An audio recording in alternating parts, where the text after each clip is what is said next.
स्त्रियांसाठी बनवलेला सिनेमा नाहीये, हा पुरुषांसाठी बनवलेला सिनेमा आहे. ज्या प्रत्येक बाईने आपल्या नवऱ्याला सोबत घेऊन बघण्यासारखा पिक्चर आहे हा. कारण मी मगाशी पण सांगितलं तुम्हाला की नवऱ्याने कसं वागायला हवं हे प्रत्येक बाईने नवऱ्याला सोबत घेऊन आणून दाखवा कसं वागावं लागतं ते. नाही येतील ते नक्कीच पुढच्या वेळेस. मी पुन्हा सांगतो की हा सिनेमा बायकांचे प्रॉब्लेम्स आणि हे याच्यावर नसून नवऱ्याने कसं वागायला हवं हे या सिनेमात आहे. जे सिनेमा बघून तुम्हाला कळेल. काय याल ना पुढच्या वेळेस तुम्ही? नवऱ्याबरोबर कोणालाच नाही यायचं, फार कमी आवाज ते काय मोकळीत नाही भेटत ना. एक असा गंमतदार प्रश्न विचारते, जर तुमच्या मागच्या 5 जन्माच्या बायका तुमच्या समोर आल्यात तर तुमची काय रिॲक्शन असेल? इथे एक सांभाळता येईल मला. आज कुठून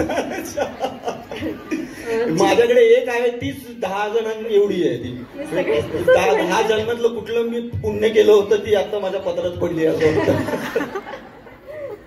एक नंतर अजून एक प्रश्न विचारते, चित्रपटामध्ये तुम्ही स्वप्नीलदा जोशीच्या पर्सनल लाईफला सावरण्याचा नेहमी प्रयत्न करताना दिसून येत आहे.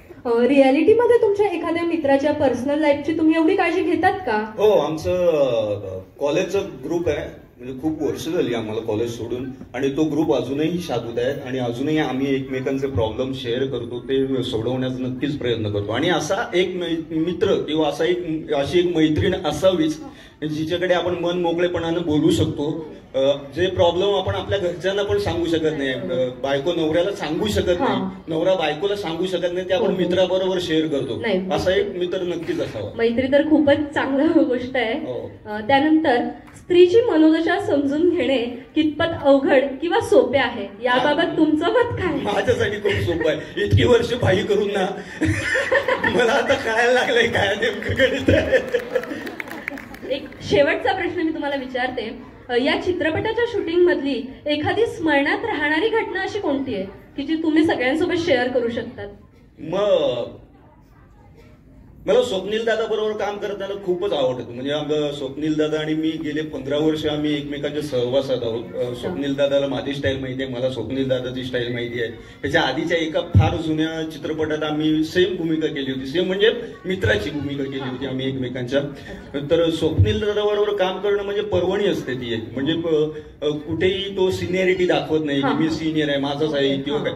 तुम्ही आमचे सीन बघाल ना तर ते पूर्णपणे लिहिलेले नाही आहेत, फार कमी लिहिलेले आहे, पण आम्ही त्याची मजा आम्हाला जेवढं वाढवता येईल ती वाढवली. आणि ही मजा तेव्हाच येते जेव्हा एकमेकांचं ट्युनिंग असतं. नाही, बरोबर आहे, एकदमच बरोबर. बरं दादा, तुझ्याशी गप्पा मारून खूप छान वाटलं, पण आता आपल्या गप्पा आपण थांबवल्या पाहिजेत, कारण आमच्या या सर्व सख्यांना आपल्या चित्रपटाच्या गाण्यावर धमाल करायची आहे. हो नक्की. So all beautiful ladies, are you ready?